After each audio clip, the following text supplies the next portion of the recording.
जैसे हमारे निज के गोपाल जी, मेरे निज के श्री गिरधर लाल जी, ऐसे ही श्वेतद्वीप में उमा पार्वती और महादेव दोनों मिलकर के अपने निज ठाकुर जी की सेवा करते हैं। वही है श्री राधा वल्लभ लाल जी जो वृंदावन में विराज रहे हैं। ये महादेव के ठाकुर जी।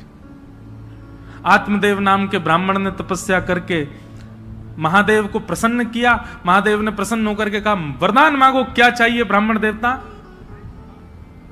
तो आत्मदेव ब्राह्मण जो थे वो थोड़े से उनके अंदर ये था कि मैं ऐसा कोई रत्न मांग लूं जिससे मेरे जीवन में कोई अभाव ना रहे, मुझे धन की प्राप्ति होने लग जाए उससे। और आत्मदेव ब्राह्मण ने महादेव से कहा, बोले आपके पास जो सबसे बहुमूल्य रत्न हो वो मुझे दे दीजिए।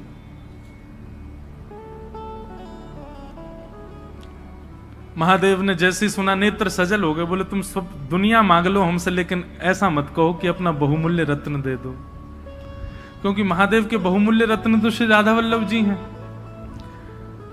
महादेव ने जैसे मना किया, बोले रत्न मत मांगो, बाकी चाहे दुनिया की कोई वस्तु मांग लो। तो आत्मदेव ब्राह्मण को लगा रत्न बड़ा महंगा है, तभी देने से मना कर रहे हैं। चरणों में गिर गया, बोले चाहिए तो वही रत्न चाहिए जिसके लिए आप मना कर रहे हो, नहीं तो कुछ नहीं चाहिए। तब महादेव भाव नेत्रों से अश्रुपात हो रहे हैं, श्वेतद्वीप गए और जाकर के अपने त्रिभंग लली श्री राधा वल्लभ लाल जी को कंठ से लगाया और एक वस्त्र में ठाकुर जी को पधरा करके आए और आकर के उस आत्मदेव ब्राह्मण को प्रदान कर दिए। महादेव अंतर ध्यान हो गए। उसने तो उत्सुकता से जैसे ही वस्त्र हटा के देखा तो श्री राधा वल्लभ लाल जी खड़े थे।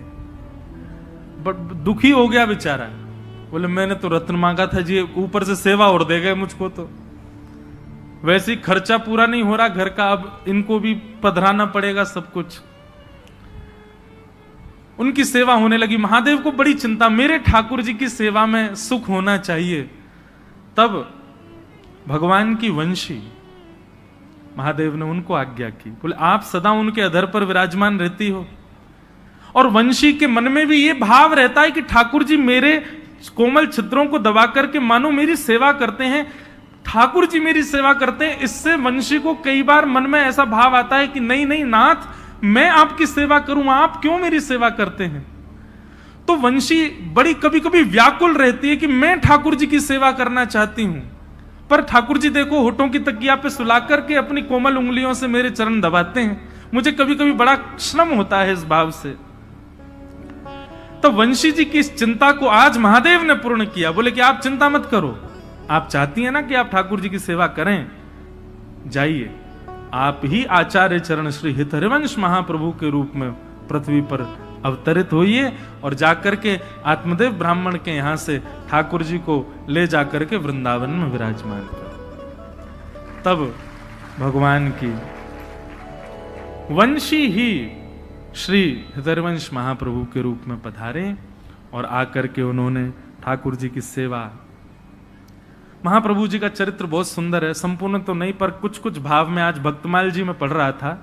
अच्छा, हमारी जीवन की सबसे पहली भक्तमाल कथा है इसी वर्ष 19 से 26 अगस्त हम भागवत कथा करते हैं, और अभी साल में एक राम कथा का भी नियम हो गया है, एक एक ज्योतिर्लिंग में। पिछली बार सोमनाथ में थी, इस बार रामेश्वरम में है 24 दिसंबर से राम कथा।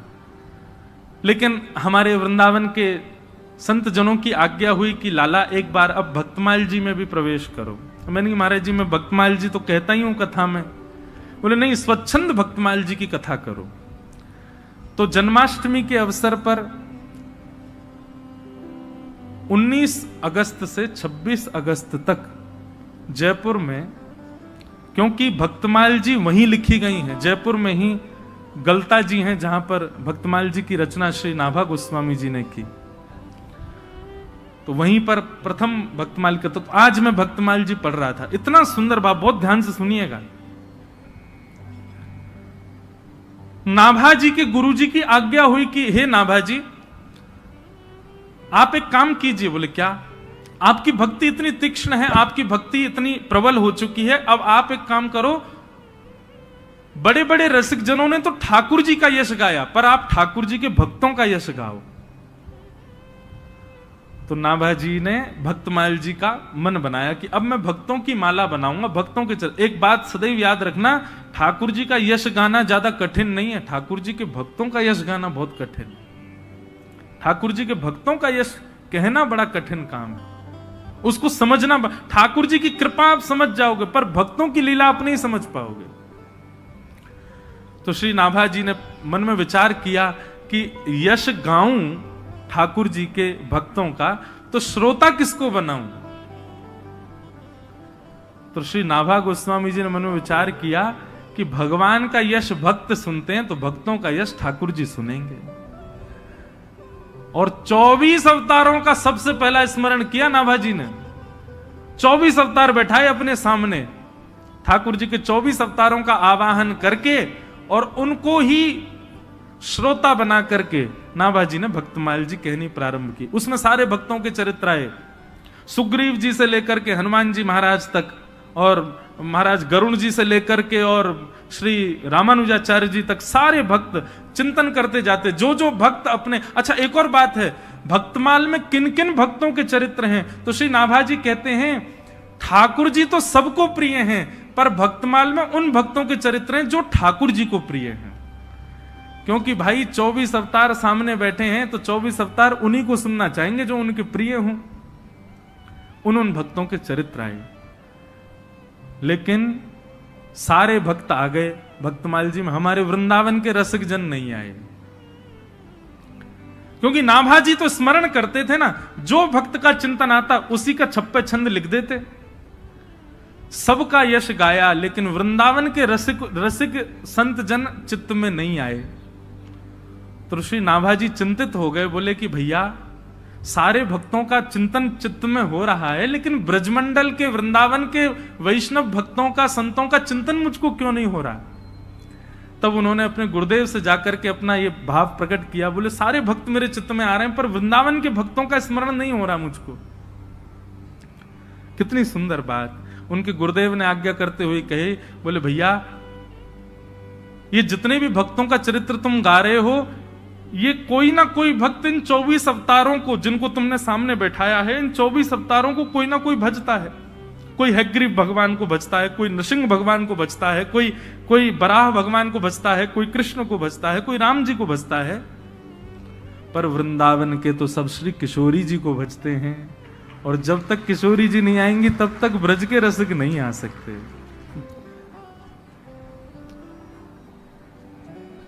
नाभा गोस्वामी जी बोले सारे भक्तों का चिंतन हो रहा है, लेकिन ब्रज के भक्तों का चिंतन नहीं हो रहा। तब उनके गुरुदेव ने आज्ञा की, बोले तुमने 24 भगवान के अवतारों का आवाहन कर लिया, तो जो 24 अवतारों को पूजते हैं उनके तुमको चिंतन हो रहे हैं, पर भैया ये ब्रजवासी हैं, ये तो केवल एक ही को पूजें। कौन को? बोले ब्रजभानु दुलारी को, श्यामाजू को। जब तक किशोरी जी का स्मरण नहीं करोगे, किशोरी जी का आह्वान नहीं करोगे, तब तक ब्रज के रसिक संतों का स्मरण नहीं हो सकता। हमारे ब्रज में गांव में हमारे माई श्यामाजू को राज। कैसी श्यामाजू? बोले जाके अधीन सदा ही सांवरो, जाके अधीन सदा ही सांवरो, या ब्रज को सिरताज। हमारे माई श्यामाजू को राज। आहा।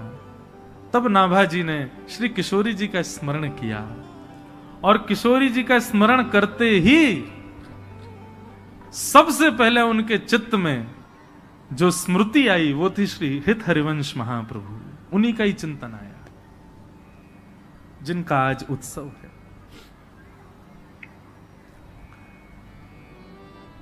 और श्री नाभाजी ने महाप्रभु जी का चरित्र वर्णन किया।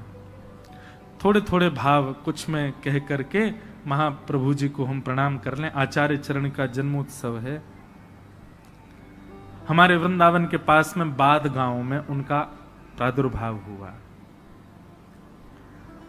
बंधुओं, जन्म से ही बालक, एक बात बहुत ध्यान से सुन, सब लोग इधर देखो, बहुत सावधानी से सुनिएगा। जन्म से ही बालक के लक्षण दिखने लग जाते हैं, कैसे होंगे। लेकिन एक बात मैं आपको स्पष्ट रूप से कह दूं, हर व्यक्ति को संसार में इसलिए भेजा गया है ताकि वो ठाकुर जी को प्राप्त कर सके। मुझे और आपको इस संसार में इसी भाव से ही भेजा गया कि हम अपने कर्मों से, हम अपने कर्तव्यों से, अपने व्यवहार स्वभाव आदि, हम सबको अधिकार है ठाकुर जी से मिलने का। पर धीरे धीरे धीरे धीरे हम संसार की माया में इतने फंस जाते हैं कि अपना मुख्य उद्देश्य भूल जाते हैं। सब पा लेते हैं लेकिन जिनको पाने के लिए आए थे वही नहीं पा पाते। इसका प्रत्यक्ष प्रमाण है, आप छोटे से बालक को देखो। आप छोटे से बालक के सामने डीजे बजा दो बहुत जोर से, क्या होगा? रो जाएगा। उसके